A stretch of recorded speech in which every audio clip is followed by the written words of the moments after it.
बंधुओं, भारत के कुछ विपक्षी नेता वोट बैंक सत्ता लोलुपता के लिए हिंदुओं का बर्बर विरोध करते हैं।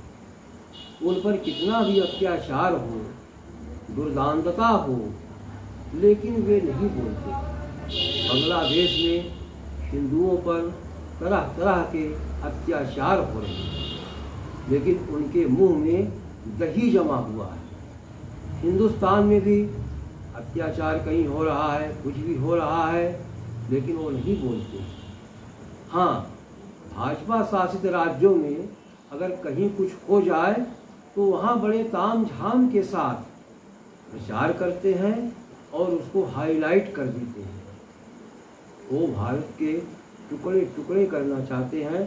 भारत में एक और मुस्लिम राष्ट्र बनाने की उनकी सोच है। अरे भैया, सत्ता लोलुपता में कितने हद तक गिर जाओगे कि भारतीय सनातन परंपरा को भी भूल जाओगे। उसी के संबंध में मैंने लिखा है, देखिएगा। भारत के कुछ विपक्षी नेता वोट बैंक के लिए भारतीय संस्कृति और सनातन को भुला दिए। सत्ता लोलुपता के कारण हुआ था भारत का विभाजन।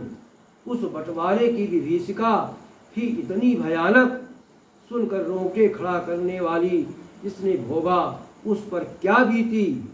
महिलाओं, बच्चों, युवकों, बुजुर्गों का क्या हाल हुआ। इज्जत तार तार टुकड़े टुकड़े कर खुलेआम कत्ल, हजारों हिंदुओं की बीवी लड़कियों को छीन लिया। रुके वही जो धर्म परिवर्तन किया।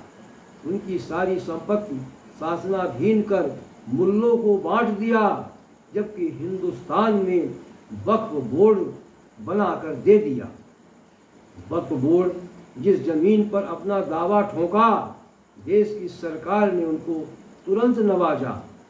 समय समय पर कानून लाकर संविधान को ताक पर रखकर उनको सशक्त बनाकर कानून न्यायालय से ऊपर तानाशाही ट्रिब्यूनल के फैसले की अपील कहीं नहीं। यही हाल बांग्लादेश में हो रहा।